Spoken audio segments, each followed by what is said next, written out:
Some people feel most alive not in the chaos of the outside world, but in the quiet corners of their own homes. They don't crave the noise of crowded streets or the attention of strangers. They don't need flashing lights or constant movement to feel like life is happening. Instead, they find comfort in the familiar walls around them, in the softness of silence, in the slow rhythm of their own presence.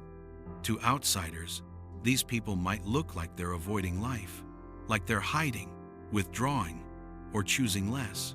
But the truth is much more nuanced. They are participating in life just as much as anyone else, only in a different, subtler, and often deeper way. They're not running away from the world, they're running toward peace. There is a psychology behind this preference, a story etched into the way their minds work, the way their emotions move, and the way they interpret the world around them. Research shows that people who genuinely enjoy being at home often possess highly active internal worlds. Their imagination is vivid, their emotional landscapes are rich and textured, and their thoughts move with a kind of quiet intensity. Inside their minds, there is movement, complexity, creativity, sometimes more than what exists outside their window. To them, home isn't a hiding place.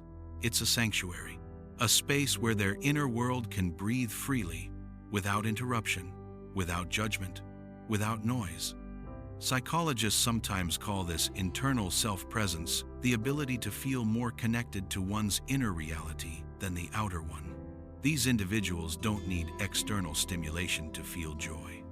They can look at the way sunlight falls on the floor, sip a warm drink, listen to the hum of the refrigerator, and feel a kind of fulfillment that others travel miles to find. Their hearts don't beat faster in crowds, they beat steadier in silence. But here's the fascinating part. It wasn't always this way. Many people who find peace at home once tried to match the pace of the world.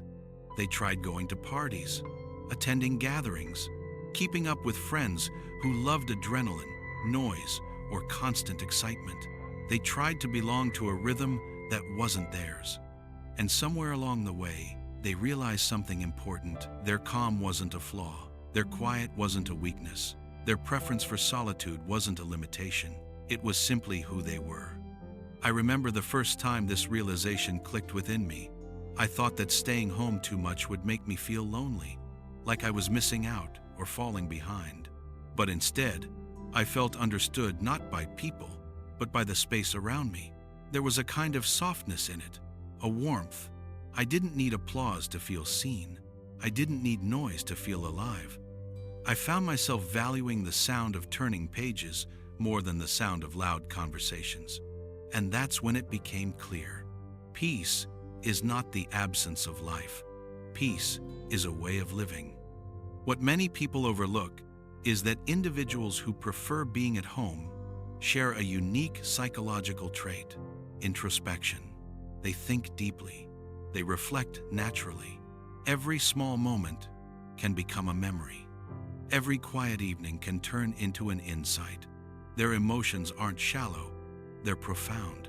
Joy becomes richer, sadness becomes meaningful, and hope becomes a direction. They don't rush through their feelings to match the speed of society. They allow their emotions to settle, to unfold, to teach. Scientific studies even reveal that people who enjoy solitude often score high in creativity, empathy, and emotional intelligence. Their calm doesn't make them disconnected, it makes them perceptive. While many people struggle to recognize their own emotions, homebodies often understand theirs with surprising clarity. Their quiet gives them room to listen. Yet the world frequently mislabels them. You're missing out. You should socialize more. Don't you get bored at home? These words sting not because they're offensive, but because they carry an assumption that being at home is somehow lesser, that someone is incomplete unless they live loudly. But that's far from true. Many of history's greatest thinkers, writers, artists, innovators, and visionaries were homebodies. They didn't need crowds to create, they needed solitude. They didn't thrive in chaos. They thrived in stillness. Maybe that's the hidden truth. Silence has its own form of communication. It teaches patience. It teaches observation. It teaches a quiet kind of strength, one that does not need attention to exist. Still, there's a curiosity worth exploring. If home feels so safe, what are these people protecting themselves from? Sometimes it's overstimulation. People who love staying home often have nervous systems that react strongly to noise, unpredictability, or emotional chaos. Crowded spaces drain them. Loud conversations exhaust them. Their minds absorb too much. At home, energy settles. The world becomes manageable again. Sometimes it's trust. They don't open their hearts to everyone, not because they're cold, but because they feel everything intensely. They understand emotional intimacy, and they give it carefully to the right people at the right time. And sometimes it's simply preference, not fear, not avoidance, just a genuine love for the comfort of familiar spaces. They have hobbies that don't require crowds: reading, gaming, writing, cooking, painting, watching films, creating something personal. Their happiness is measured not by events, but by moments. Their joy isn't loud, it's steady. But here's a quiet secret they rarely say out loud. These people love deeply. They care quietly. They notice everything. When you remove distractions, the heart learns how to focus, and these individuals have mastered that art. If you're someone who enjoys staying home, maybe you've felt misunderstood. Maybe you've asked yourself if something is wrong with you.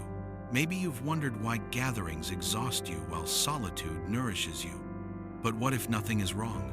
What if the world simply hasn't learned to appreciate people like you yet? Psychologists say that people who prefer solitude often have high self-awareness. They can recognize what drains them, what heals them, what brings them back to themselves. Most people go through life without understanding these things, but homebodies learn early. It doesn't make them immune to loneliness. Loneliness and solitude are different things. Loneliness is the absence of connection. Solitude is the presence of yourself. A person can feel lonely in a crowded room, but solitude gives strength. For some, staying home is protection, a temporary shield from a world that asks too much. For others, it's freedom. The freedom to be authentic without performing. The freedom to rest without guilt. The freedom to exist without explanation. Let's go deeper into the psychology behind this preference. 1. It's not always introversion, it's energy management. Some extroverts love being home too. It's not about personality type. It's about where emotional energy is preserved and where it is drained. 2. Trust and vulnerability. People who prefer solitude don't form superficial bonds. They evaluate emotional safety, and when they do love someone, they love intensely with loyalty, depth, and sincerity. 3. A complex inner world. Their mind is a studio. Silence becomes a canvas. Ideas flourish. They don't need big adventures. They can find meaning in stillness. 4. Control over environment. They know what triggers anxiety or overstimulation. Home allows them to shape their surroundings, a place where their emotions don't have to defend themselves. But there's also a more personal reason. Sometimes the world has disappointed them. A broken friendship, a trust betrayed, a moment where their feelings were dismissed or misunderstood. So they built a space where they don't have to apologize for who they are, where they can be fully themselves without being judged. If you've ever stayed home because the outside world felt too heavy, you're not alone. You're learning to protect your peace, and that is emotional intelligence. Still, loving home doesn't mean your dreams are small. You have aspirations, maybe big ones, but they're internal. You want meaning, not noise.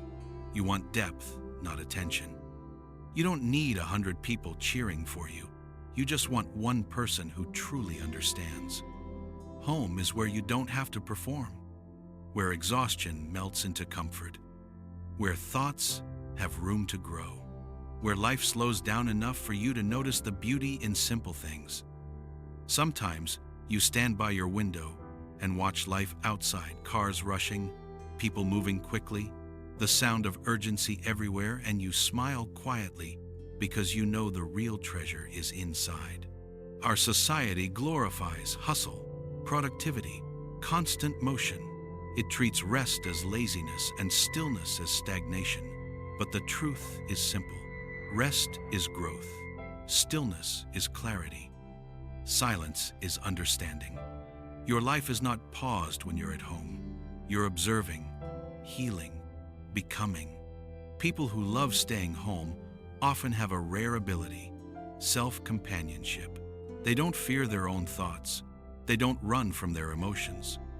They don't need noise to distract themselves from who they are. They can sit with themselves and feel whole. That is not loneliness. That is emotional maturity. So let me speak to you directly, clearly, honestly. You are not strange for loving the comfort of home. You are not unambitious. You are not fragile. You are not missing out on life. You are building a life that doesn't exhaust you, a life that aligns with your emotional rhythm, a life that honors who you truly are. And one day, when the time is right, when the world feels a little softer and your heart feels a little braver, you will step out, not because you have to, but because you choose to. And that choice will make the world outside feel even more beautiful. Until then, drink your warm coffee slowly. Keep exploring the worlds inside your mind. Keep choosing environments that feel like safety. Keep loving softly but deeply. And keep protecting your peace. Because people who love staying home are the ones who make the world feel like home.